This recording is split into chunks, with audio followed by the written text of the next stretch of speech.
Chilling tales for dark nights.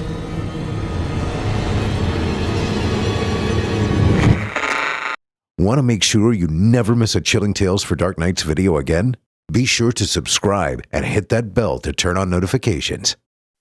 The following program is a production of Chilling Entertainment and the creative team at Chilling Tales for Dark Nights, and a proud member of the Simply Scary Podcasts Network.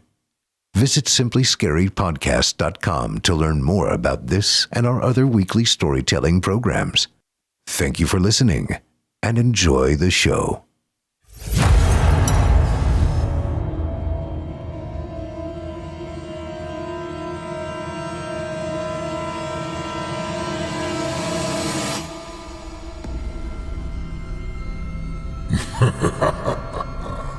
Good evening.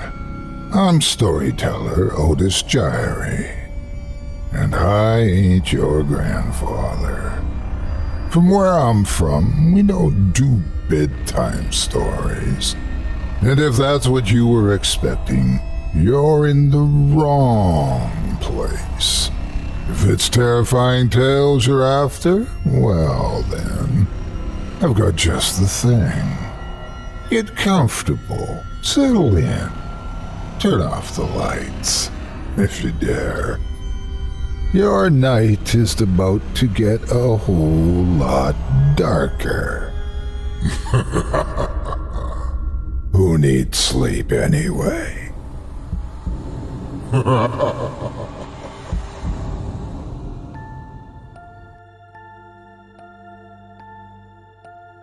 Good evening, dear friends, and welcome. You've tuned in to the season finale of Scary Stories Told in the Dark, the podcast where shadows whisper, hunger prowls, and the line between the living and the lost grows even thinner. I'm your host, Otis Jiry, and tonight I'll be your guide through tales that claw their way into your imagination, and perhaps much further. And I'm Malcolm Blackwood. Tonight's episode brings us 5 chilling accounts where the hungers of the world, whether born of machine, angel, shadow, or child, are far greater than we dare admit. So turn off the lights, settle in, brace yourself for a journey into the devouring dark. Before we begin, though, a quick reminder, friends, if you'd like to enjoy our program without ads, with early access to each week's shows, and with exclusive bonus episodes you won't hear anywhere else, consider joining us in the patrons area. For just $7.99 a month, or even less if you subscribe annually, you'll gain access to an ever-expanding library of audio horrors. Just visit simplyscarypodcast.com or chillingtalesfordarknights.com to learn more. And as always, we thank you for listening and for supporting those who make the show possible. We couldn't do it without you. Now, back to tonight's show. Our first tale this evening, from author E.J. Fenlow, introduces us to a cursed recording. One that calls children into darkness and demands they surrender themselves to a hunger older than memory. I give you Feed the Fireflies, as performed by yours truly, Otis Jiry.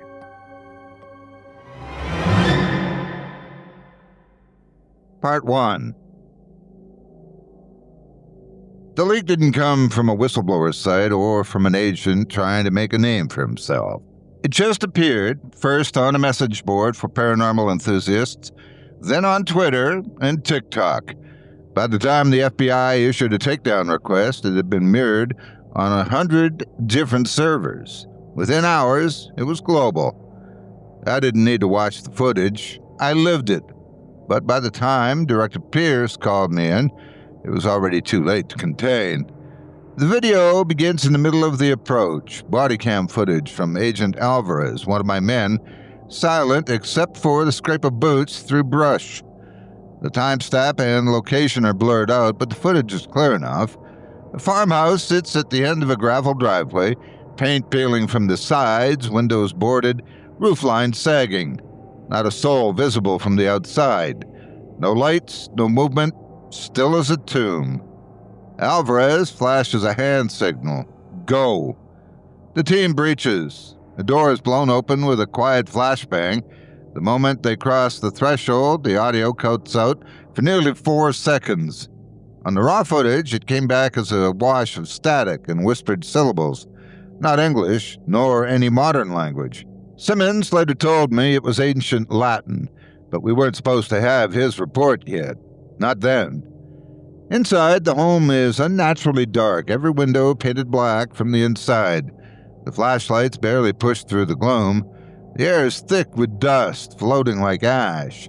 Scattered throughout are empty children's beds, 4 to a room, and walls scrawled with what appear to be crayon circles, layered until the color turns black. The first child appears at the 2:11 mark. She's seated on the kitchen counter, head tilted to one side, eyes closed, or so it seems at first. As Alvarez steps forward, she turns her head slowly toward the camera. What the footage doesn't capture, the part that you need to be there to feel, is how wrong it was. The way she moved, there's no tension in her neck, just a smooth, rotating pivot, like a puppet on a string. The flashlight catches her face. Her mouth is moving, she's whispering. As for her eyes, she has none, only smooth, pale indentations where they should have been. The skin is puckered as though the eyes had never developed. A birth defect, maybe. That's what we thought. That's what I told myself. Then she leapt off the counter and climbed up the wall. It looks fake on the footage. Her hands and feet find impossible perches on the cracked plaster.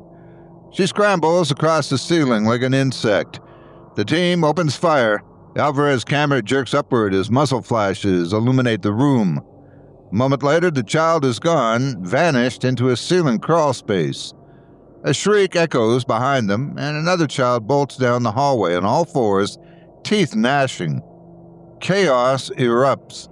Rooms are breached. Screams fill the air, some from the agents, some from the children. One child is found inside a closet, rocking and biting their own arm. Another lashes out with a shard of broken mirror. At the 4:32 mark, the camera picks up the chant. Dozens of voices, high-pitched and overlapping, all whispering the same phrase over and over again. Magistratum lucifugae. Magistratum lucifugae. No one on the team knows Latin. We didn't realize what they were saying, not until later. A dozen children are found in the basement. Alvarez's camera captures the whole descent. 13 wooden steps, each one creaking. The flashlight flickers. Then the beam lands on the gathered forms. They're all naked, sitting in a ring, arms held outward, fingers twitching in rhythm. No one blinks. They're not even breathing, it seems. Then one of them turns, mouth hanging open. Their teeth have been filed. At the sight, an agent slips and crashes into the circle. The moment's chaotic. One of the children leaps onto him, hands clawing at his face.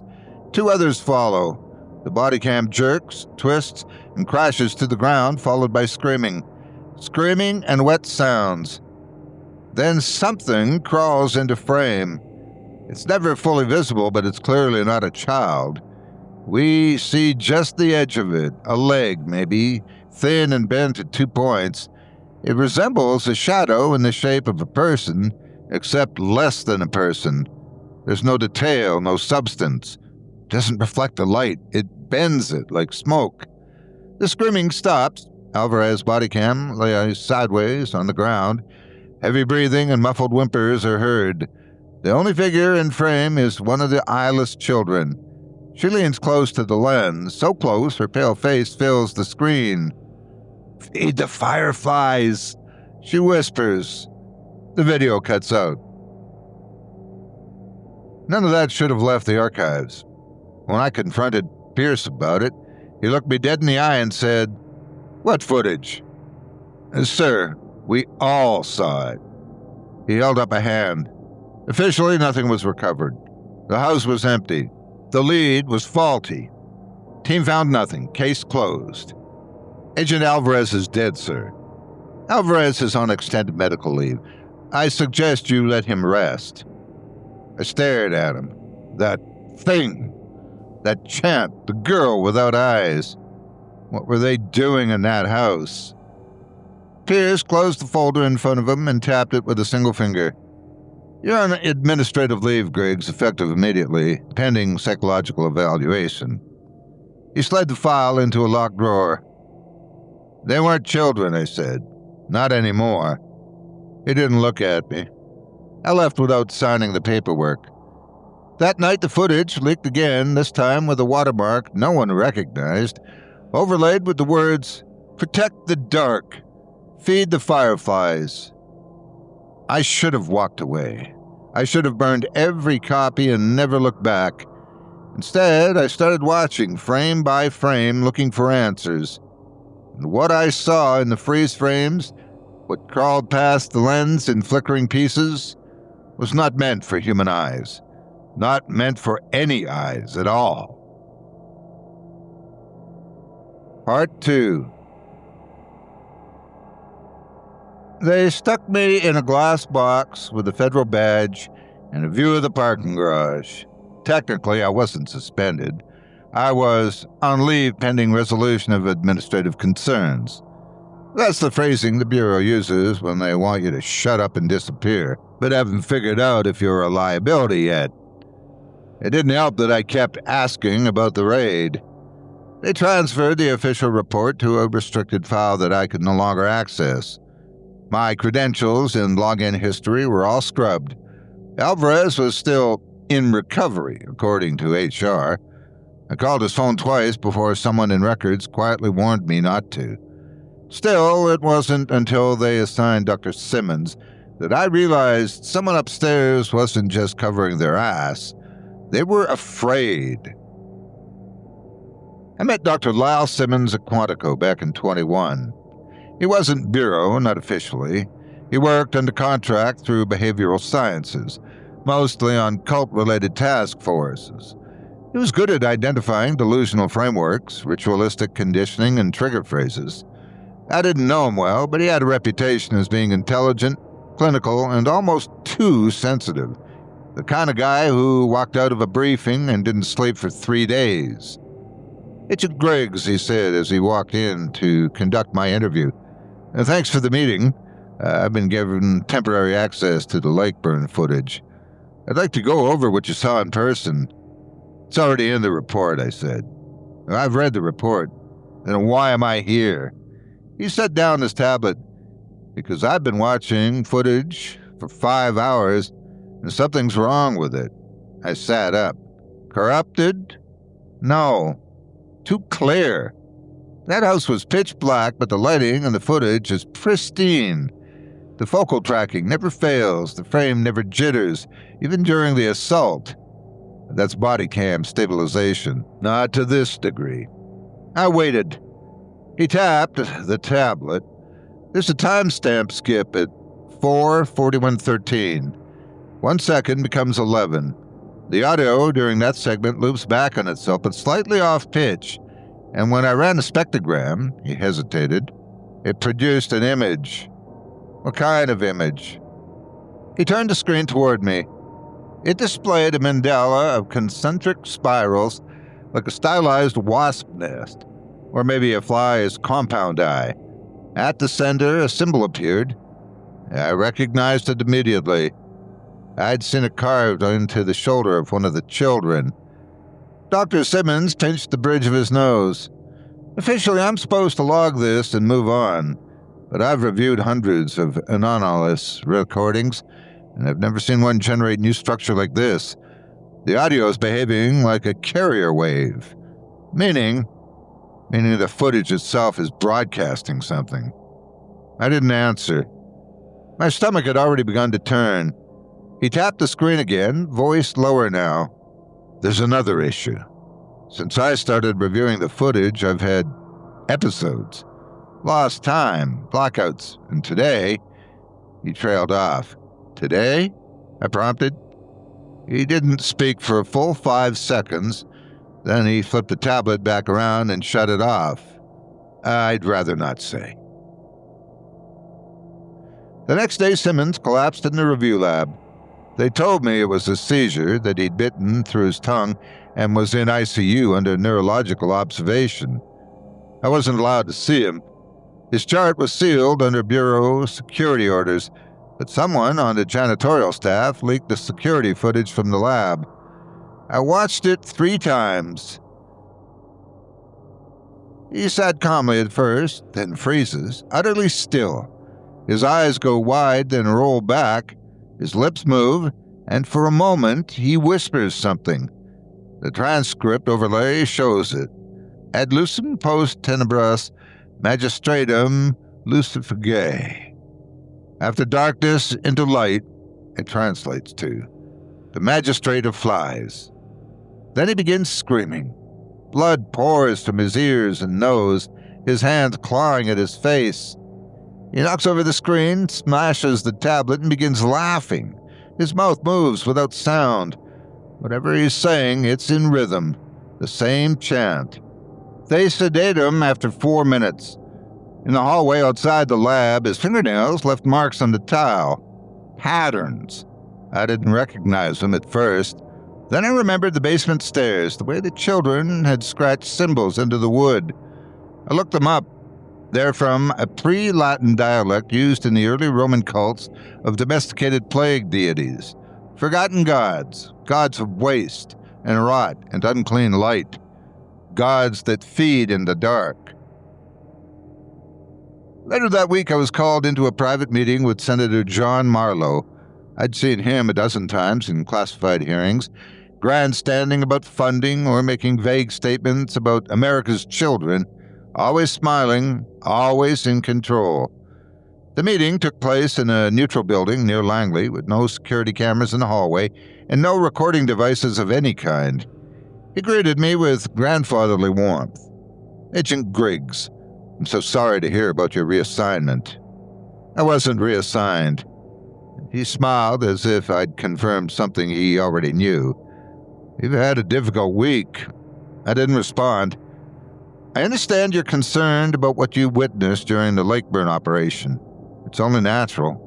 What we find in the darkness often challenges our assumptions." He reached into his coat and pulled out a folded piece of paper. On it was a spiralized symbol. "I know what this is," I said. "Do you?" His gaze sharpened. "This is not a threat, Agent Griggs. It's an invitation to peace.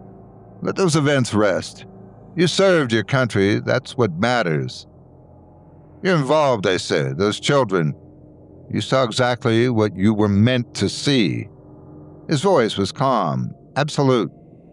He rose to leave. "We all serve something," he said. "Some of us just have better lights to guide us." He opened the door and walked out. On the table beside me, something buzzed. A small glass jar. Inside, trapped against the side, a single firefly blinked. I filed 3 reports that day, none of them acknowledged. My badge was disabled by morning. My personal email pinged from a burner account that read, "Check the symbol. Senate server. Project Astus Lux." It was a web address hidden behind 4 proxy layers embedded in an inactive legislative subdomain. I opened it. To my surprise, it was a video. It opened with a black screen and then transitioned to a scene of a circle of children, blindfolded, hands raised to blinking lights. Over the footage, a voice whispered, "The Fireflies know the way." Then static, followed by the words, "The nest is growing. Light is hunger. Light is law." At the phrase at the bottom, "Magistratum lucifugae, rise again." I closed the tab. I was shaking, and I knew I was already too late.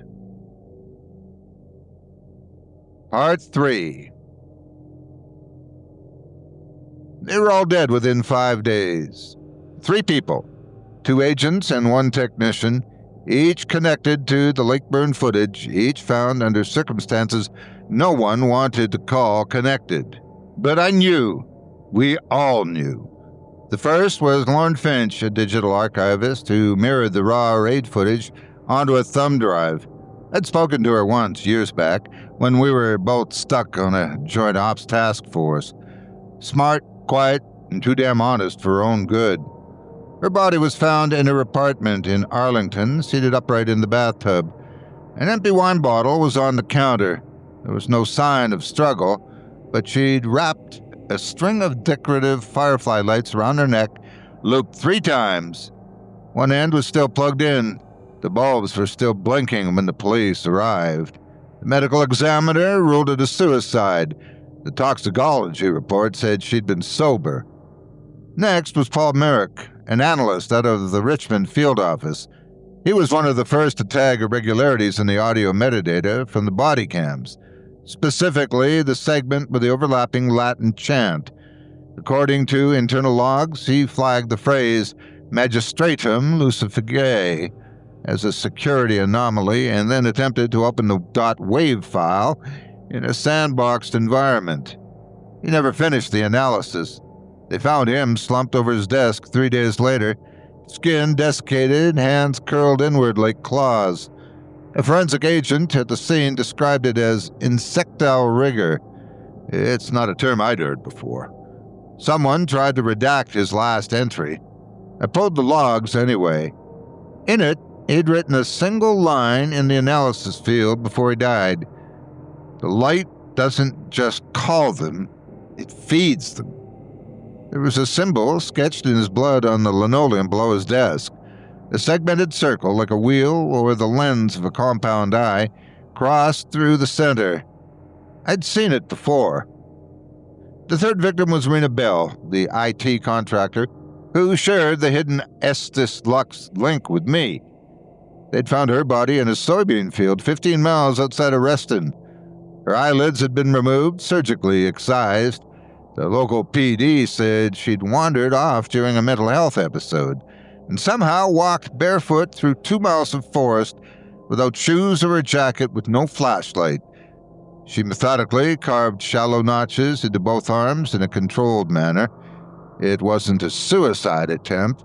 It was a pattern. I matched the symbols against the series of glyphs I'd pulled from Simmons' analysis folder and found the same sequence. Blindness, brightness, obedience, ascend. It wasn't a language I knew, but the translation was consistent. They weren't just killing whistleblowers. They were scripting something into the deaths. I returned to Simmons' lab, now sealed, but my bureau ID still worked on some older doors. The review suite was quiet and unused. The shattered tablet had been removed, but I found a single printout tucked behind one of the cabinet drawers. His handwriting was rushed and uneven. "They're not praying," he wrote. "The children aren't invoking the magistrate, they're feeding it. The chant is a mnemonic shell, a housing. The more people hear it, the more structure it gains. Auditory ritualism. It rides the sound." Below that he scrawled, "Do not listen with headphones." I took the paper, photocopied it, and burned the original. Simmons was still in a medical facility, listed under an alias. I wasn't allowed access. I tried anyway. A nurse stopped me in the hallway outside his room. "He doesn't talk," she whispered, "but he hums." Humans do that in trauma. No, not like this. She looked down the corridor, then leaned in.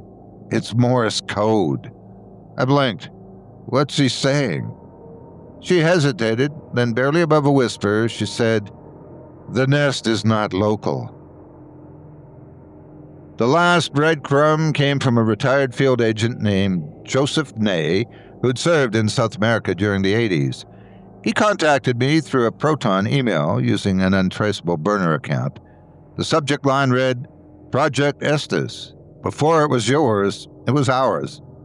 His message included an image attachment, a scanned page from an old CIA psychological operations manual. Within the document, there were more crude diagrams and Latin phrases, and most disturbingly, a series of black and white photos of blindfolded children beneath flickering lanterns. One caption stood out. Subject Group 7B, Sensory Fasting, Respond to Photic Stimulus. Mag L. I wrote back immediately. Ney replied once, writing, They moved the facility stateside in '92. I filed the wrong report. I said the subjects were unresponsive. Truth is, they responded too well. Light-starved minds, ritual reinforcement. It didn't create obedient children. It created mirrors. We thought we'd invented the practice, but those glyphs predate Rome. You want the source? It's not in the archives. You'll find it at the estate. He kept everything. Attached was a clipped floor plan of a private residence in Maryland. The stately manor stood against dense forest, the property of Senator John Marlowe. The basement was labeled Rearing Room, Level 2. That night, I booked a one-night stay at a bed and breakfast 15 miles outside of Marlowe's property line. I didn't bring a laptop, just a burner phone of my own, 2 flash drives, and a disposable camera. I didn't tell anyone where I was going, but I left the Firefly jar from his office in my apartment window. Inside, something was still blinking. Part 4. The road to Marlowe's estate ran like a vein through pine-dense woods, paved in old concrete and surveillance-grade silence. His property, officially listed as Shady Hollow Agricultural Trust, sat behind 2 automated gates, 1 guard station, and a wall tall enough to be mistaken for a dam. Nothing about it said private residence. Everything about it said containment zone. I approached under the guise of a scheduled meeting. Credentials borrowed, cover story airtight. I was part of a Department of Agriculture audit regarding land use exemptions. His staff met me with warmth and a clipboard. Not a single guard questioned me. The estate was enormous. Overgrown gardens framed a house too clean for its age. Mid-century colonial, 3 stories, windows so dark they looked lacquered. Inside, it was colder than expected, the kind of chill that came from stone cellars and steel reinforcements. Marlowe met me in a sunroom that hadn't seen the sun in years. "Agent Griggs," he said, as if we were old friends. "I was hoping you'd come." He poured tea and motioned to the chair across from him, porcelain clinking. "I assume you're not here about zoning violations." "You're running a covert conditioning facility under your home," I said, "and children have died because of it." He smiled softly, as if I were a student who hadn't yet understood the lesson. "That word," he said, "children. Such a volatile term. You assume the ones in that house were born, raised, and nurtured like the rest. But you would be wrong. I can assure you they weren't. They were grown in darkness, fed only enough language to serve in preparation for the fulfillment of their destinies." "Fed to what, exactly?" His smile widened. "To whom, Agent Griggs? Let's be precise." He stood and walked to a nearby cabinet, removed a slim file, and handed it to me. Inside were diagrams, handwritten notes on photosensitive neural development, and a line graph labeled Stage 2, Luminescent Induction. Project Estes Lux wasn't a Cold War failure, he said. It was a foundation. Obedience without surveillance. Loyalty without memory. He flipped a page. Light is more than stimulus, it's nourishment. It teaches, it shapes. But remove it during developmental phases and introduce patterned light later, and you can write on the mind. Why fireflies? They're symbolic, he said, and practical. Pulsed light, organic strobes. The children follow them like migrating birds follow stars. He leaned in. You saw the footage. You know they weren't broken. They were engineered, literally made for this. I saw children mutilated. No, he said. You saw vessels. He walked toward a panel in the wall and pressed a button. The far end of the room slid open. Not a door, but a section of wall designed to pretend to be permanent. Behind it, a staircase descended into black. Marlowe turned. Would you like to see the ritual room? I followed. At first, it was ordinary. The servants' stairwell comprised of old paint and stone, the air bone dry. But after the first turn, the steps became cleaner, newer. Around the bend, the concrete was poured and sealed, the walls lined with reflective metal. A faint, rhythmic buzzing vibrated up through the handrail. After another 2 landings, the air changed, warmer now, laced with a smell like scorched sugar and pine sap. And beneath that, more inviting fragrance, something animal.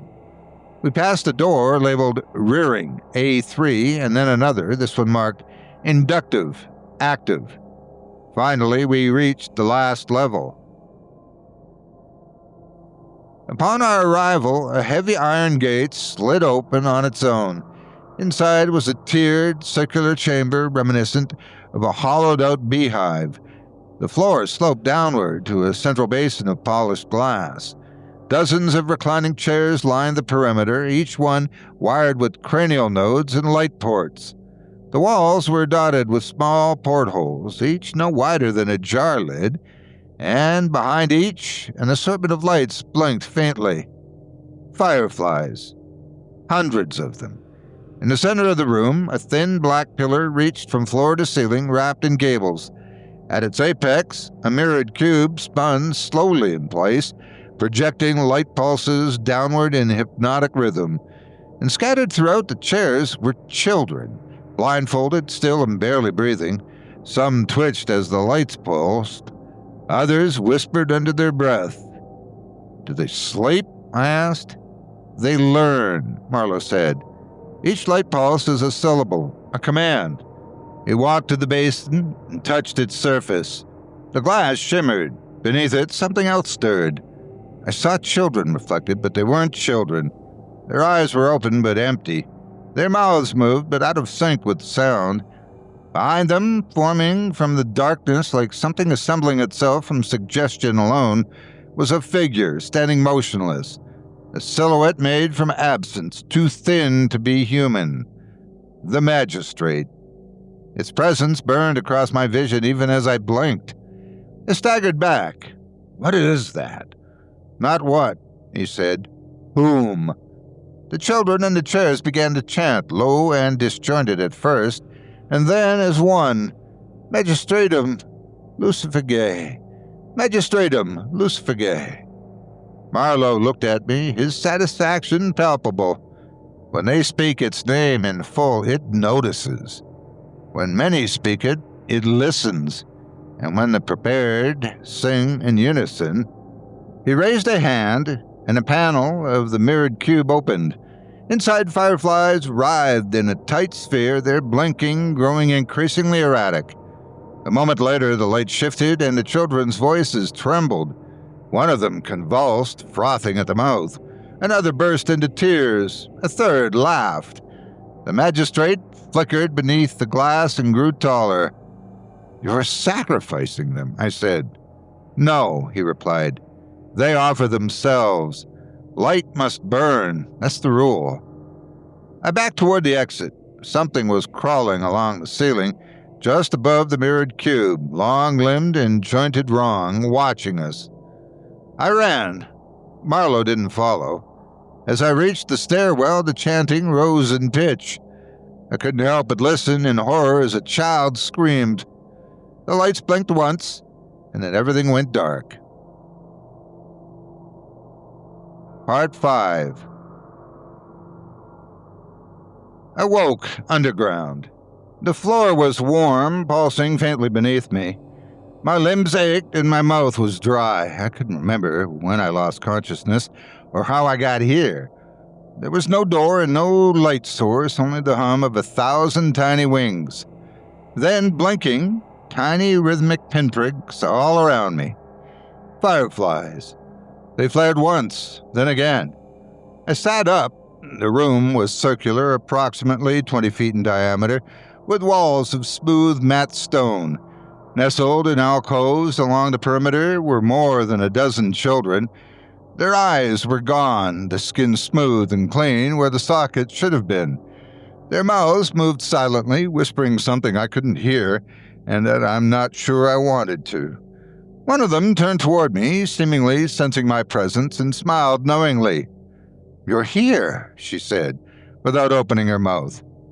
I recoiled. She didn't move. Then another child stirred in the shadows, then another. They all began to hum, low and dry and hollow, like wind through a cracked reed. The blinking lights intensified, then the whisper came, not from any one mouth, but from the room itself, from the walls. "You brought your own light." My chest seized. I looked down. Beneath my coat, on my chest, I detected the faint red blink of a body cam. Someone had strapped it to me while I was unconscious. I reached for it, but my fingers wouldn't respond. The children rose, moving with the same jerking grace I remembered from the raid, like marionettes lifted by strings threaded through invisible wounds. One by one, they gathered in the center of the chamber, circling something I hadn't noticed before. A raised platform made of packed soil and wire, pulsing faintly beneath their bare feet. And in the center, coiled like a sleeping wasp in a glass shell, was the magistrate. Its limbs were wrong, its silhouette shifting between 2- and 3-dimensional space. Its face, if it could even be called that, was a lattice of flickering darkness, punctuated by twitching lights that mimicked pupils. Every time it moved, the children twitched. "Why are you doing this?" I whispered. The girl nearest me answered, "We are not. You were." I tried to stop it. "No, you fed it. You watched, you listened, you named." I backed toward the edge of the room. My hand found a smooth indentation in the wall, a socket. Another child stepped forward, hand outstretched. From her palm, a firefly lifted and floated toward me, blinking softly, and settled in the socket. The wall lit up, and for a moment I could see through it. Beyond the chamber there were more rooms, more cells, more children. Some were crawling, some sitting, some were strapped into chairs, blinking in rhythm with wall-mounted projectors. And in one room, a technician guided a child's hand as they traced a segmented spiral into soft clay. In another, a firefly swarm formed the glyph midair, living light scripting language onto flesh. In one of the cells, I saw Alvarez and stifled a gasp. His mouth was sewn shut, his eyes gone, but he was still alive. The camera on my chest blinked once, then again, recording everything. The children turned toward me in unison. "It's your turn." "No." "You saw," they whispered. "You listened. You believed. That's all it takes." I tried to run, but my legs collapsed beneath me. A hand steadied me, not a child's, but Dr. Simmons. His face was pallid, stitched across the cheeks like a rag doll, but the eyes were still his, still familiar, still human. He knelt beside me. "It's too late," he said dejectedly. "Help me," I begged. "I did," he replied. "I warned you. You stayed." I reached for the camera again, desperate. He pushed my hand aside. "They need a vessel, a witness, someone to carry the light to the next mind." The children stepped forward, surrounding us. Their voices rose in unison. "Magistratum lucifugere. Magistratum lucifugere." On command, the room brightened. Fireflies blinked faster, then stopped blinking altogether. Now they glowed, and from beneath the platform, veined wings unfurled. A shadow spread across the walls, tall and elegant and wrong. The magistrate stood, and suddenly the light was inside me. The final footage appeared online 2 days later on different platforms this time. Government archives, private news servers, streaming platforms. The evidence appeared all at once, everywhere, with no upload trace. It was filmed from a body cam perspective and began with static before focusing. On screen, I recognized the concrete stairwell, the spinning, mirrored cube, and the room full of children chanting. And over it all was my voice, clear and steady, leading the ritual, guiding the light, whispering instructions. The final image was my unblinking face, blank and expressionless, a firefly crawling into my mouth. Darkness followed, and then the words appeared on screen momentarily, before they too blinked out. The nest is growing. Feed the fireflies. God help us all.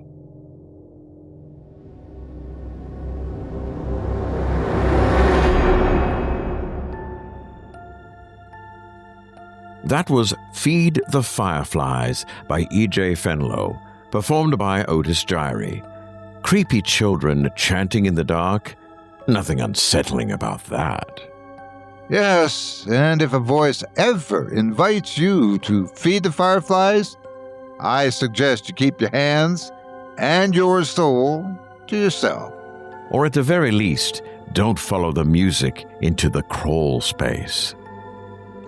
Our next story takes us to a hospital bed where a man's brush with death delivers him not peace, but a command from on high, or perhaps from somewhere much lower. From author Laurel Veitch, this is Angels Aren't Real, as performed by me, Malcolm Blackwood.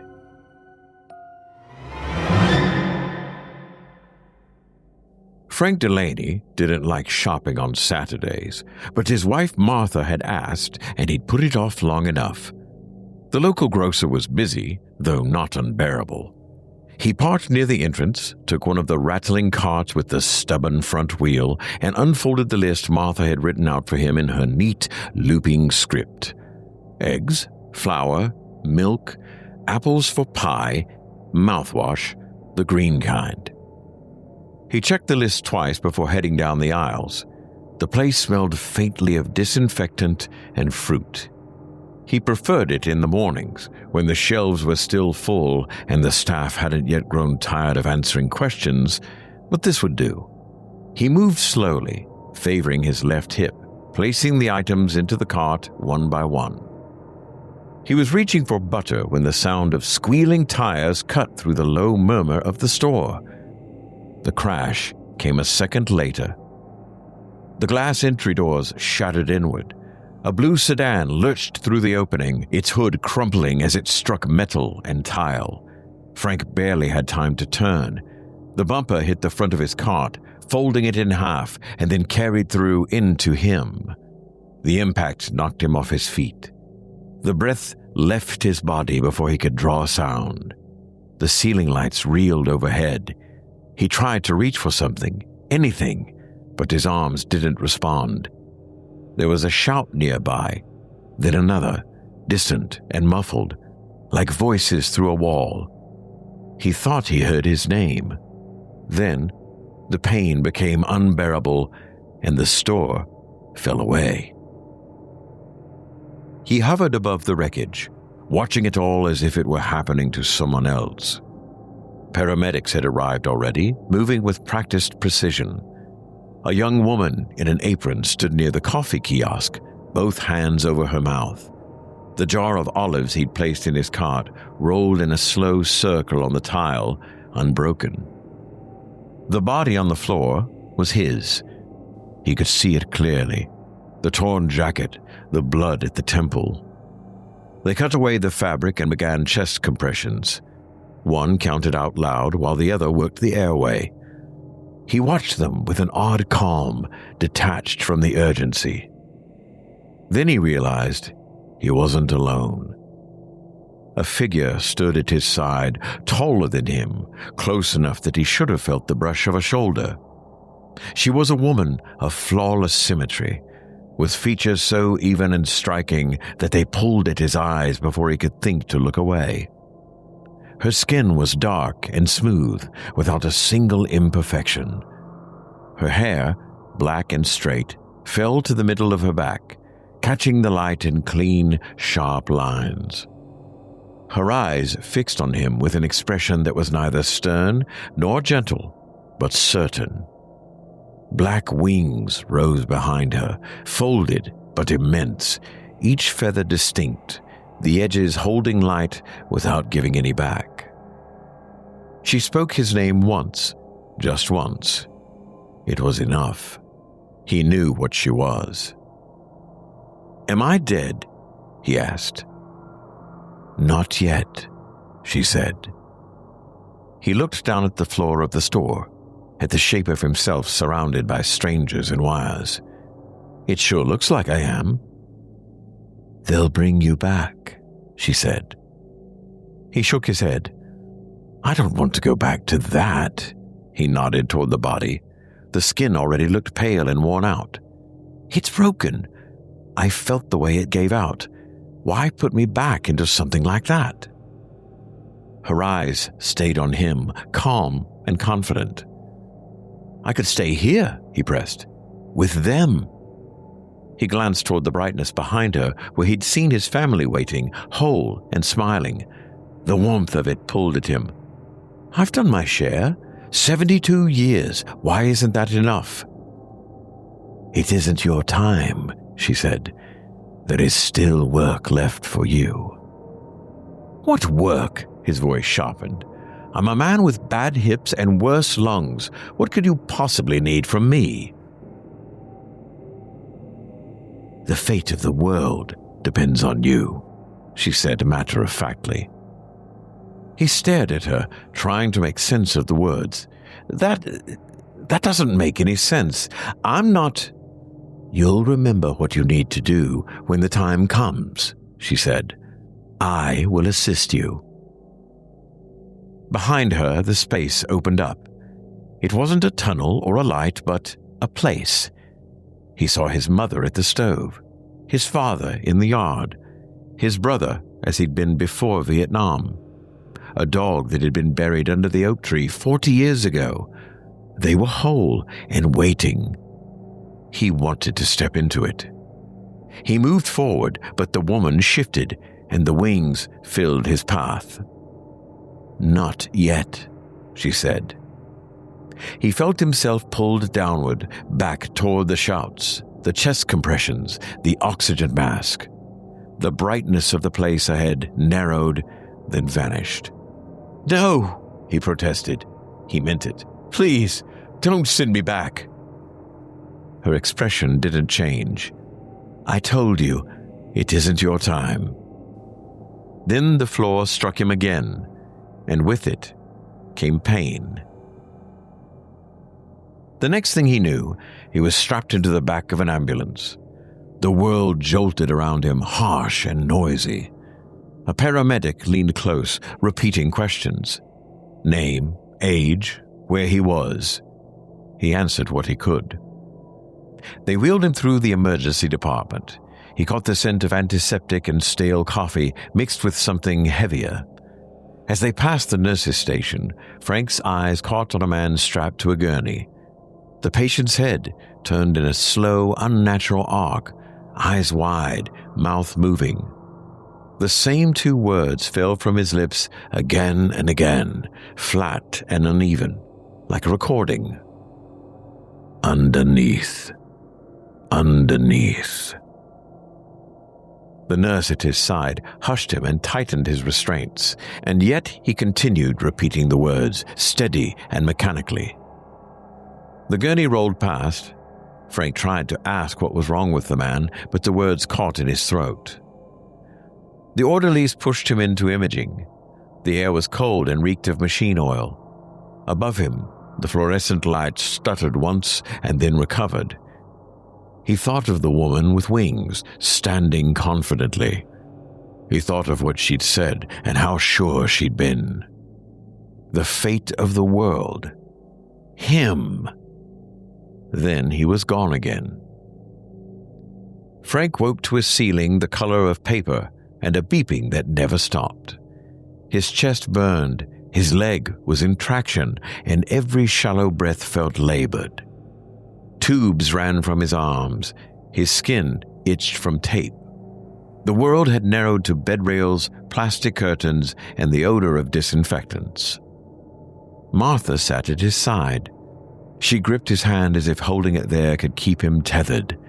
Her eyes were red and swollen. "You're here," he rasped.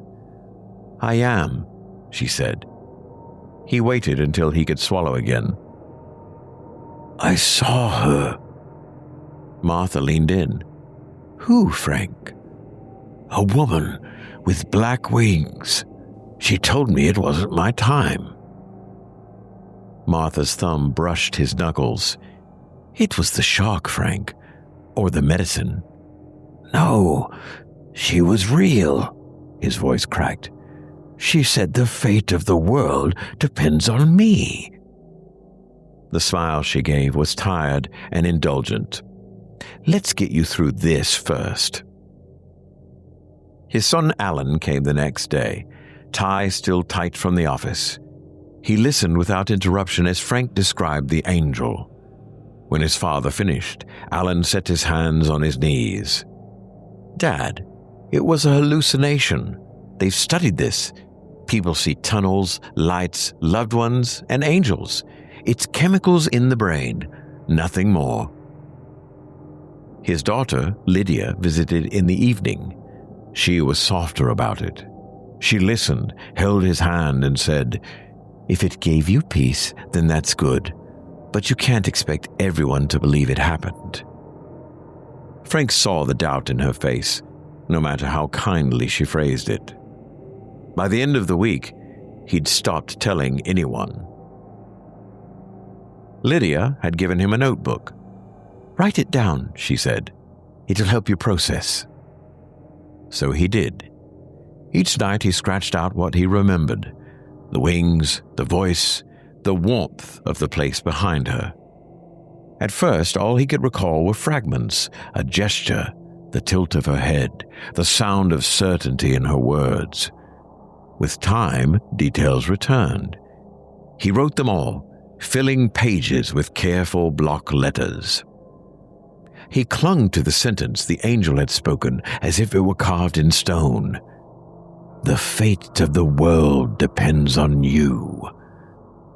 It frightened him more than it reassured. 3 weeks into rehab, he began noticing things about the others. Mrs. Hartman had always sat near the lounge windows knitting. Now the yarn sat in her lap untouched while she stared at the wall, smiling faintly. Mr. Kelly, who had spent every meal complaining about the food, no longer spoke at all. He sat with his tray in front of him, utensils untouched, eyes glassy. Charles, the patient with a hip injury who always smelled of aftershave, had greeted Frank by name every morning in therapy. One day, he passed him in the hall and looked through him as if he were a stranger. "Charles?" Frank said. The man paused only long enough to tilt his head, then continued walking, steps oddly even, left and right in perfect rhythm. Later, Frank asked a nurse about it. She offered a gentle shrug. "Some patients decline fast. Confusion, dementia. It happens." But Frank had seen Charles before the change. His eyes had been alert then and sharp. Now they were vacant. One evening, he lifted his dinner plate and found a triangular, folded piece of paper wedged underneath, its edges stained with gravy. He checked the hall, trying to discern its origins, but found it empty. He unfolded it with shaking hands.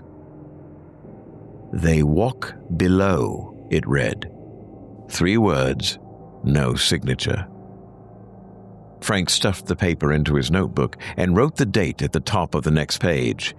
He copied the words carefully. "They walk below." He didn't tell Martha about the note the next time she visited. She sat beside him, chatting about the garden and the leaves turning on the maple.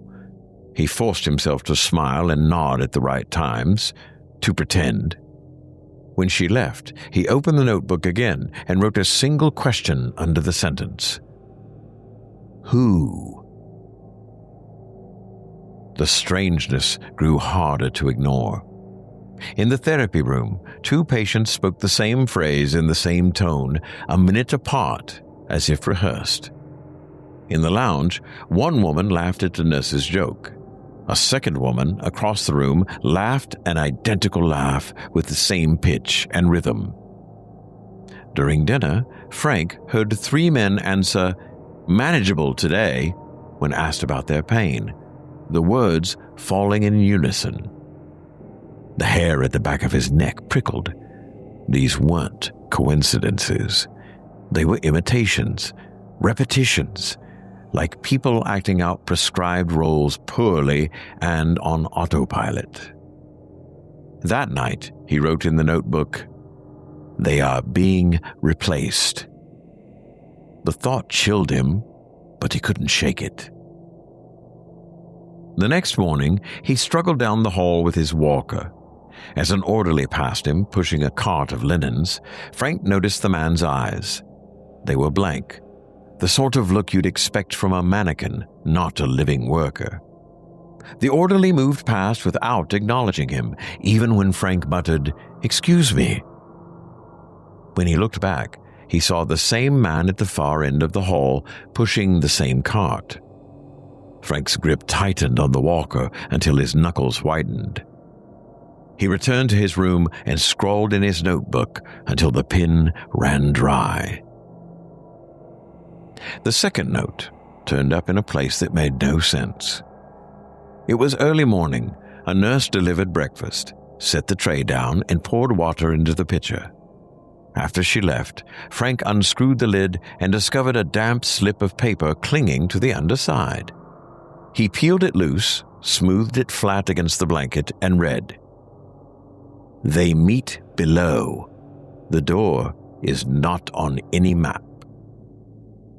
The handwriting was tight and slanted, with letters that appeared to have been carved instead of written. A small symbol sat beneath the words, 3 circles inside a diamond. He stared at it until his eyes watered. He didn't recognize it, but something in him recoiled from it. He dried the paper with a napkin, slid it into his notebook, and copied the latest words down carefully. When Martha visited later that day, she brought pie from home. She fussed with the tray, straightening the cups and containers until everything was lined up. Frank watched her. "You're quieter today," he said. She didn't look up. "You've been through a lot. I don't want to wear you out." "You couldn't," he said. Her smile was warm, but something about it seemed forced. He wrote about that, too. The third note came hidden in a bandage. He woke in the middle of the night, skin itching at his hip. The tape had lifted. He peeled it back, expecting to find gauze. Instead, he found a slip of paper cut to the same size and pressed flat against his skin. He read it under the bathroom light. "Petrovic holds the key. He comes from a dark place." He whispered the name. It meant nothing to him. Not yet. Still, he wrote it in the notebook, then underlined it twice. The next afternoon, he overheard 2 residents talking outside his room. "He's with Petrovic right now," one said.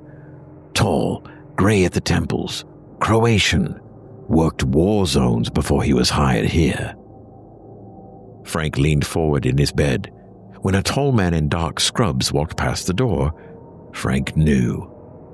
He carried himself with the calm, arrogant demeanor of someone used to being obeyed. The staff deferred to him without hesitation. Frank wrote one sentence in his notebook. "Watch Petrovic." The changes in the other patients were no longer subtle. Mr. Kelly disappeared for 2 days. When he came back, his hair was combed differently, and his bracelet had been replaced. He spoke in clipped sentences, smiled without moving his eyes, and never mentioned the pudding they used to trade. Mrs. Hartman's knitting bag sat untouched. She folded her hands in her lap and said nothing for hours at a time. Charles walked without his usual limp, his arms swinging in perfect counterpoint. The therapist called it a breakthrough. Frank saw it as something else entirely. The repetitions multiplied. Patients in different rooms responded to the staff with the exact same words with identical intonation.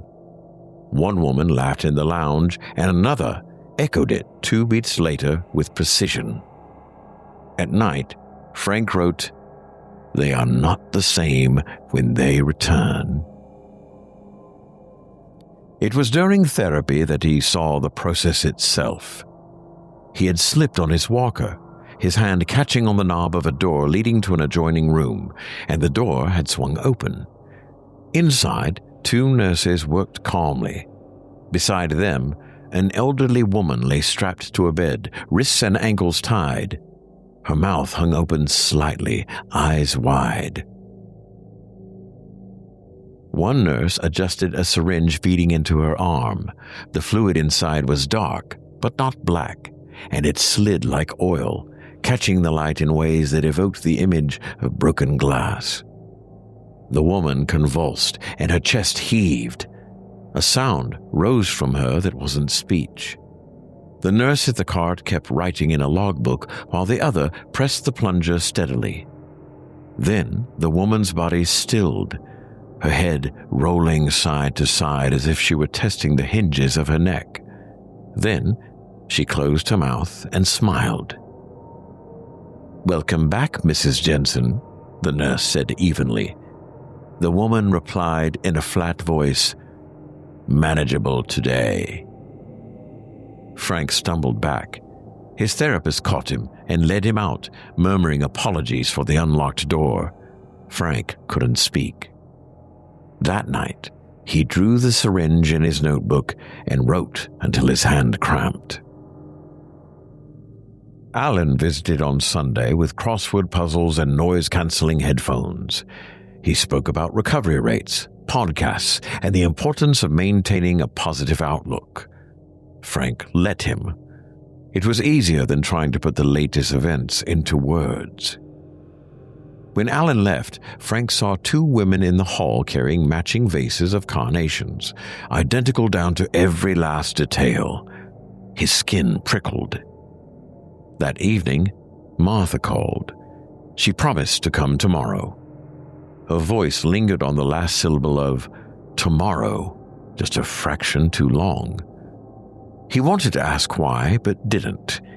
He wrote it down instead.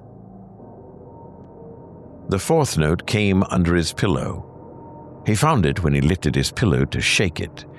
The crease was aligned perfectly with the seam of the pillowcase. "They want you next," it read. He folded it, slid it into the notebook, and wrote the words again in careful block letters. He sat upright in the dark, hands resting on the blanket, and listened to the familiar sounds. Nearby, nurses walked past. A cart rolled down the hall, and somewhere down the ward, 2 people laughed one after the other, like an echo. He didn't close his eyes for the rest of the night. Frank had grown tired of waiting. He had filled his notebook with sketches and lines of block text until the paper rippled. He had enough observations to convince himself, but not enough to act. He told himself he needed proof, not only for his own sanity, but because the angel's words still clung to him. "The fate of the world depends on you." The choice came late one night when the hallway fell quiet. A single cart rolled by, its squeak fading. Frank swung his legs off the bed, slipped his notebook into his robe pocket, bit down against the still-present post-accident pain in his ribs, and took up his walker.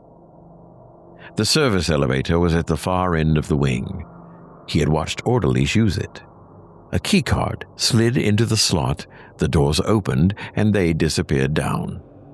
Tonight, the panel hung ajar. A flat tool, like something for opening paint cans, sat wedged in the seam. Frank pulled it out, pressed it into the slot, and heard the lock disengage. The button lit red and the doors slid open. The ride down was unexpectedly long. He attempted to count the floors but stopped when the number no longer matched the descent. All the while, the air grew colder and damp, tinged with copper. When the doors finally opened, the corridor stretched out in bare concrete. Here, he saw none of the typical signs or notices about hand washing. only pipes sweating in the ceiling and the echo of water dripping somewhere out of sight. The sound of chanting reached him almost at once.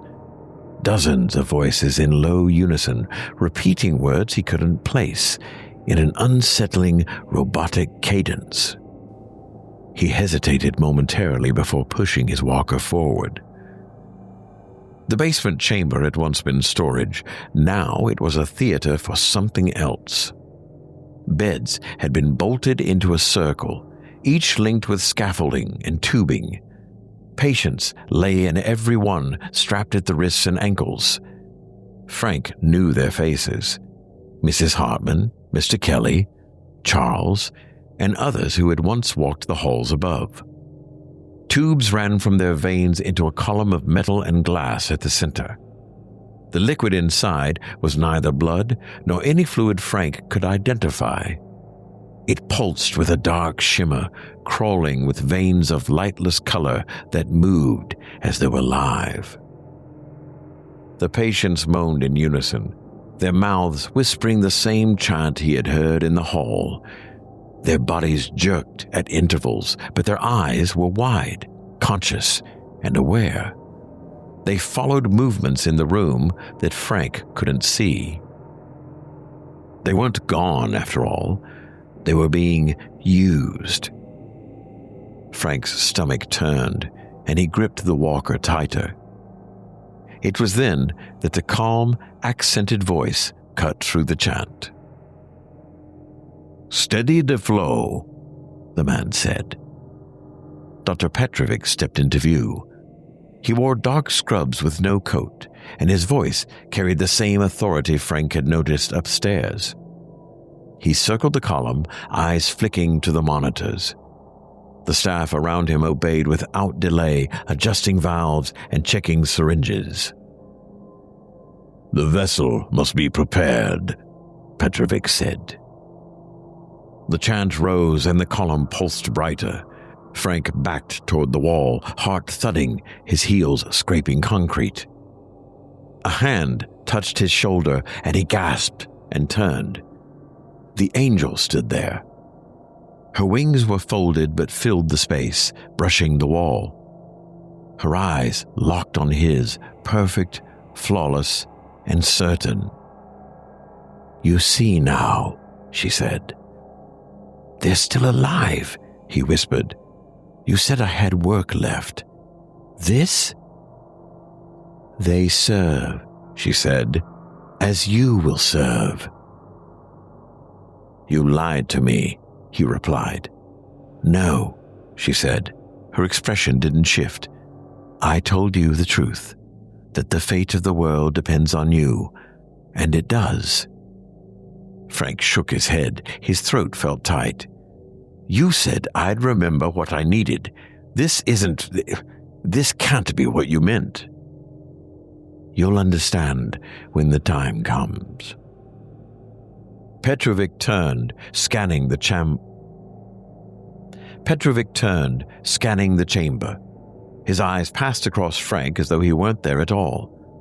Then he raised his hands, speaking words in the same language as the chant. As if on cue, the patients screamed, their bodies arching, and the liquid in the column surged. Frank stumbled back toward the elevator. The walker rattled loudly against the concrete. Still, no one turned toward him. No one stopped him. The angel's gaze followed him until the doors closed. Back in his room, Frank pulled the notebook out and filled page after page. He described the column, the tubes, the faces of the patients, the way they looked at things that weren't visible. He wrote Petrovic's name again and again until the ink bled through the paper. At the bottom of the last page, in thick block letters, he wrote, "They are not dead. They are used." When his hand cramped too severely to continue, he let the pen fall and sat in the dark. He thought again of the angel's words and of her confidence. She hadn't warned him. She had guided him. Every note, every detail had been leading him here. And she had kept her promise. You'll remember what you need to do when the time comes. I will assist you. She was helping, but not to save anyone, especially him. They came for Frank the following night. 2 orderlies entered his room without preamble. They didn't bother with explanations. They lifted him from the bed, strapped him to a gurney, and wheeled him out. His questions, "Where are we going? What is this?" were met with silence. He craned his neck to see the notebook under his pillow. It didn't matter now. The words were his, but the book would never reach anyone. The service elevator doors closed around him. The ride was the same, too long and too deep. He tried to count the floors, but gave up when the numbers meant nothing. The doors opened to the basement chamber. The beds still formed the circle, and the patients were still strapped down, whispering in unison. Tubes ran into the column at the center, which was taller now, its surface crawling with black veins that pulsed and shifted. The liquid inside boiled. The room reeked of copper and sweat. Frank's stomach lurched when he saw their eyes. The patients, people he knew, were aware, trapped inside their bodies and exploited, functioning like batteries. Their mouths moved without pause, feeding the chant. One of the orderlies unstrapped him from the gurney and hauled him onto the last open bed at the head of the circle, where they tightened straps around his wrists and ankles. A leather band buckled around his chest. He pulled against them uselessly. "Why me?" he cried, his voice cracking. "There are dozens of you here. Why me?" Petrovic stepped into view. His tone was calm and steady. "The vessel is chosen. Everything in your life has led to this point. He gestured toward the angel. He gestured toward the angel, brought you." Frank turned his head. The angel stood near the column, wings half spread, her flawless face set in grim certainty.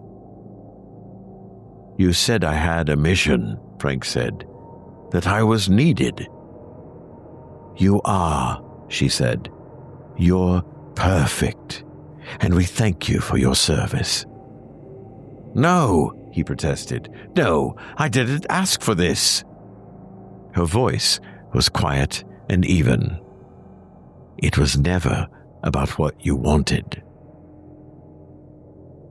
The chant grew louder. The column split down the center with a tearing sound, not mechanical but organic, as though reality itself had been torn asunder. Tendrils of liquid darkness poured out and traversed the floor, finding the tubing and running along it. The patients screamed, their bodies arched, every muscle straining. The sound of their agony folded into the chant until the two became indistinguishable. The tendrils spread from bed to bed, binding the chain tighter, forcing the energy inward. Then they reached Frank. The first tendril struck his chest. White-hot fire tore through his ribs. He gasped, his body jerking involuntarily against the straps. Another tendril slid into his mouth, choking him, filling him. His vision blurred. His bones felt like they were splitting apart. He tried to fight it, to hold on to the memory of the place behind the angel, the warmth of his mother at the stove, his father in the yard, to Martha's handwriting on a grocery list. But the weight proved too much. Petrovic raised his arms and the chant peaked, the column pulsing frantically, rapidly rising to a crescendo. Then the straps snapped. His arms rose of their own accord, joints moving with alien strength. A presence spread through him, immense, ancient, and patient. It pressed outward, stretching his body until he thought it would rip in half. The angel stepped closer until her wings framed him. She touched his face with one flawless hand. "Hush," she whispered. "Through you, the world is remade." Above ground, in the waiting room, wholly unaware of the ritual going on just below their feet, Martha sat with Alan and Lydia. A doctor approached, clipboard in hand, his expression solemn, bearing bad news. "I'm very sorry," he said. "We did everything we could. He didn't survive the night." They wept together. An orderly wheeled in a covered gurney. The body beneath was still, a toe tag hanging loose. The doctor pulled the sheet back just enough for the family to see Frank's face. The skin was stiff and pale, already taking on a wax-like appearance. They clung to one another in grief. They never questioned it. Below, the real Frank writhed as the entity took root in him. The chain of patients thrashed against their restraints, every scream feeding the ritual. Their bodies remained intact, but their minds were trapped, forced to serve as conduits. The energy funneled into him, piece by piece, voice by voice. Frank's thoughts splintered under the pressure. His last shred of self clung to the memory of Martha, the maple tree, and their backyard. Then, even that slipped away. The angel folded her wings around him like a curtain closing. When they drew back again, something else looked out through his eyes. The chamber shook, dust rained from the ceiling, and the column burst open, spilling that impossible light into the room. The patients screamed one last time in unison before falling silent, their mouths still moving, their bodies still feeding the chain. Frank's body, no longer his, sat upright, veins glowing. The presence within him stretched and spread, reaching upward toward the world above. The angel smiled. The vessel was ready.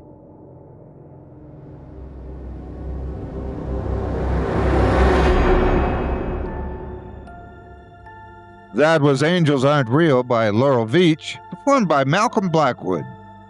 Well, Malcolm, I've always said, if something with wings tells you it has a job for you, best get the fine print first. And if it drags you out of the afterlife just to give you marching orders, maybe don't trust its halo. Not unless you like working overtime for eternity. Next, we follow the trail of nostalgia. A forgotten children's show, a missing broadcast, and a secret best left unaired. But what was filmed in episode 145 was never meant to be seen by mortal eyes. From author Felix McCann, this is Invisible Episode 145, performed by yours truly, Otis Jiry.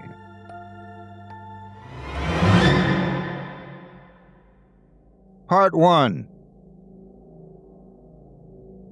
I'm not normally a conspiracy guy. Yeah, I'll click on the occasional top 10 unexplained mysteries YouTube video when I'm bored, but I've never been the type to go down rabbit holes. But boredom does weird things to you, especially when your life's already a mess. At the time this all started, I was about as low as I'd ever been. I just turned 26. My girlfriend of 3 years had packed her stuff and left without much more than I can't do this anymore, and I'd been out of work for going on 5 months.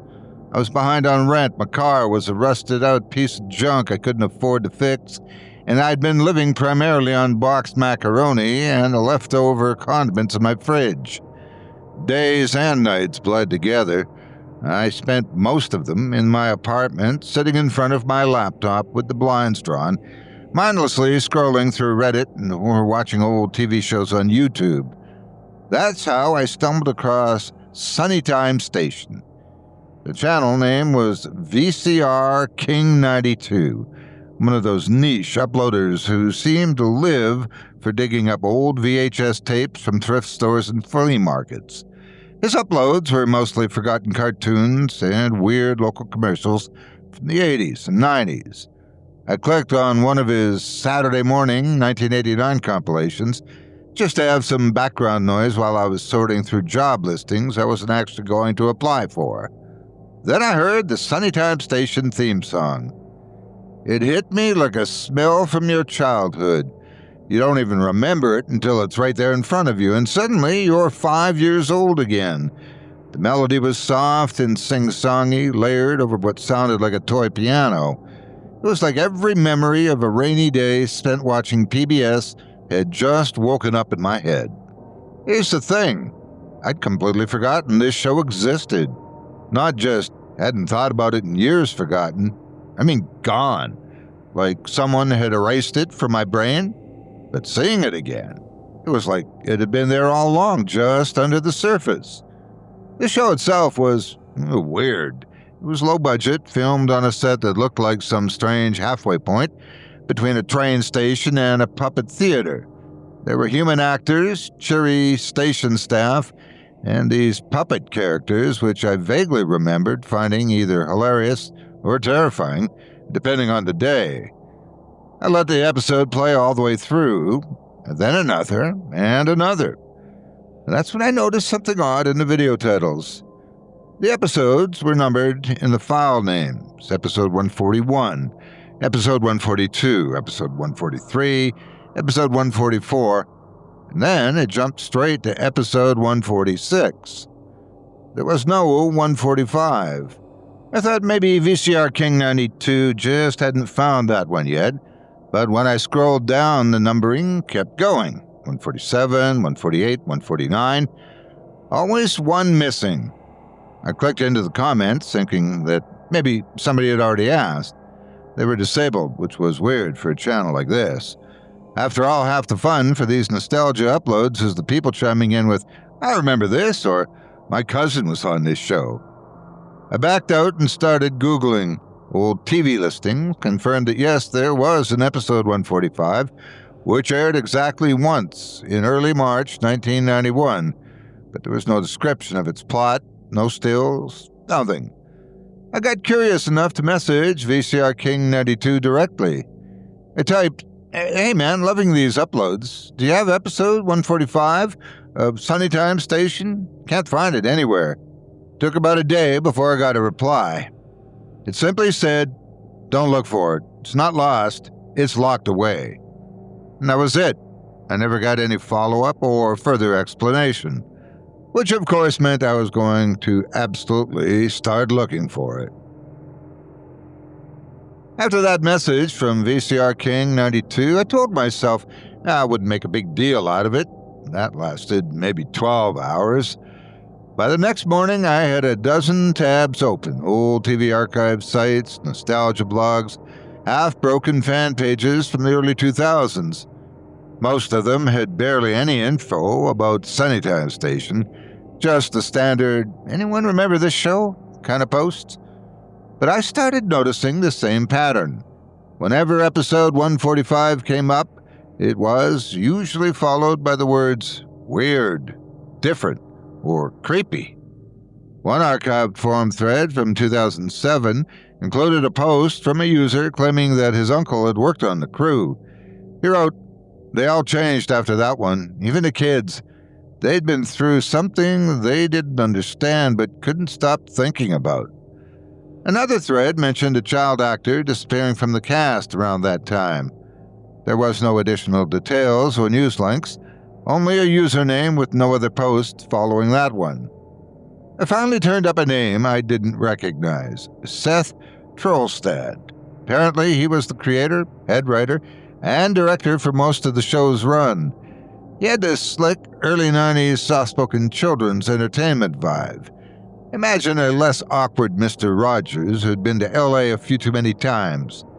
But his career ended abruptly in '91, right around when episode 145 would have aired.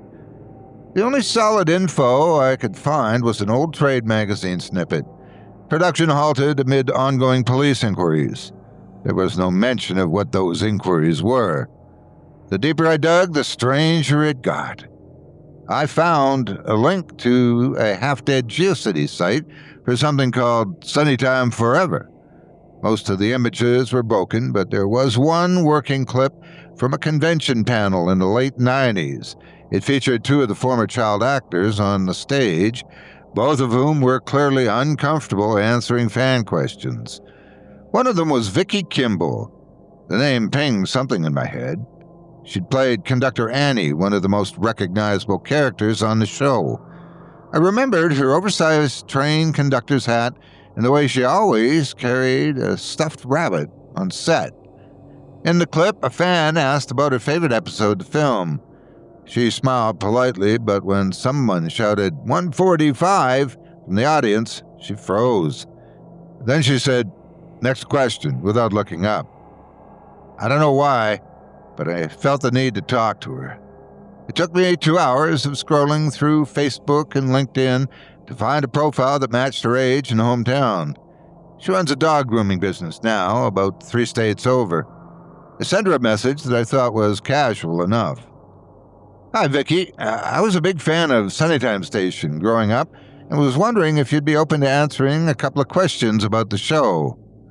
I didn't mention 145 in the first message. She replied within an hour. "What do you want to know?" I went for it. Specifically, I'm curious about episode 145. I saw you were on the panel years ago and someone brought it up. The 3 dots that show someone typing appeared and then disappeared.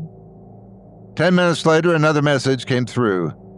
"Don't talk to me about 145. If you do, you'll start seeing him, and if you see him, you won't want to stop." I stared at that for a long time, wondering if she was screwing with me. Then, 2 days later, I did see him. It happened in the checkout line at the grocery store. I was glancing around, bored, when my eyes flickered to the freezer section glass door. In the reflection, just over my shoulder, was a tall, thin figure with shoulders hunched forward and his head cocked slightly to the side. I turned around instantly. No one was there. The hairs on my arms stood straight up. I told myself it was my brain filling in shapes, like, when you think you see a face in a certain pattern. But later, walking home, I caught the sight of the same figure in the darkened window of a closed pawn shop with an identical posture and the same cocked head. It was only there when I wasn't looking directly at it.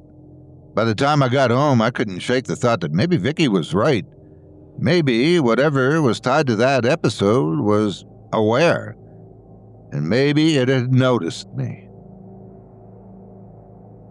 Vicky ignored my next 2 messages. I tried to keep it light, sent her sorry if I overstepped, and even threw in a no worries if you don't want to talk about it.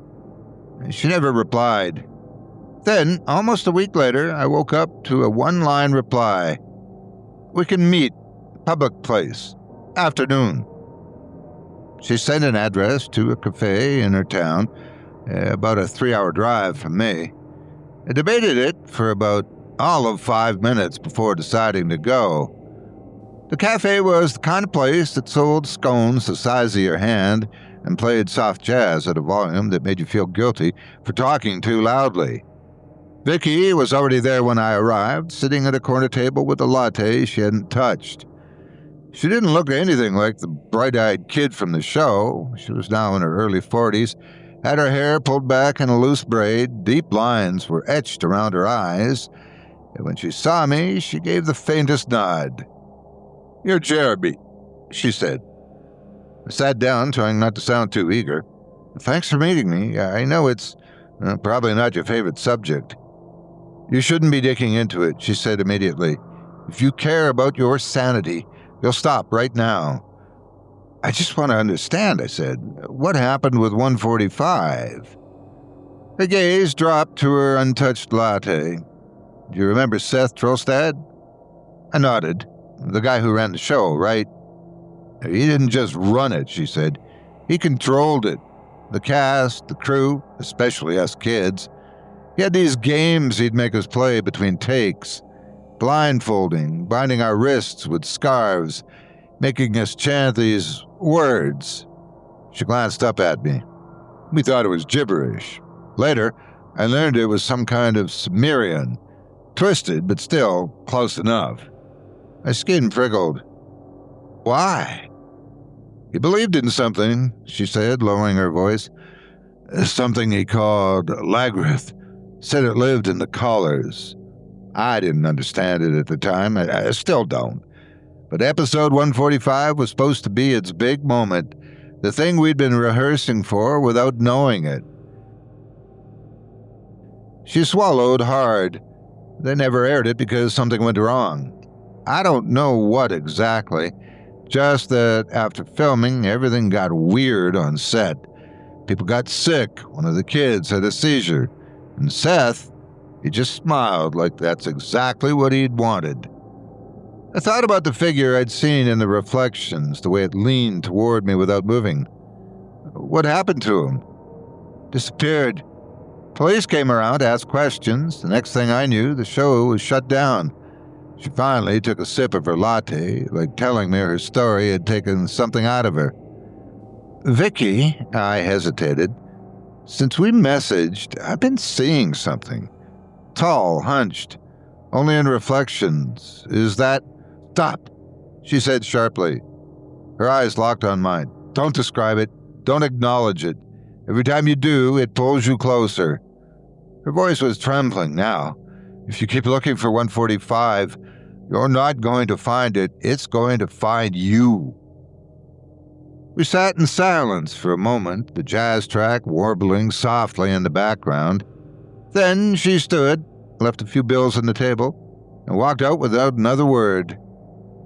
That night I had a dream about Sunnytime Station. In it, the set was the same as I half remembered it. Painted cardboard props, colorful banners, the puppet stage, but everything was wet. Water dripped from the rafters, the floor squelched under my shoes. The air smelled like rust and salt, and the puppets weren't speaking English. Instead, they spoke that same guttural, rolling language Vicky had mentioned, and I understood every word. One of the characters, with bright yellow felt, big floppy ears, turned toward me and said, "The door opens when you agree." Behind it, in the shadows of the puppet stage, something shifted. And then I woke up with my heart pounding and my mouth dry, the sound of dripping still in my ears. After meeting Vicky, I told myself I'd take her advice. I lasted about 2 days. It wasn't that I didn't believe her. I did. I just couldn't stop thinking about what she'd said about Seth Troldstad, the games, and the door opening when you agreed. It was like she'd given me a piece of a puzzle that only made the empty space in my head feel bigger. The dream didn't help. Every time I closed my eyes, I was back on that flooded, sagging set, the puppets mumbling in their warped Sumerian tongue, something massive waiting just behind the curtain.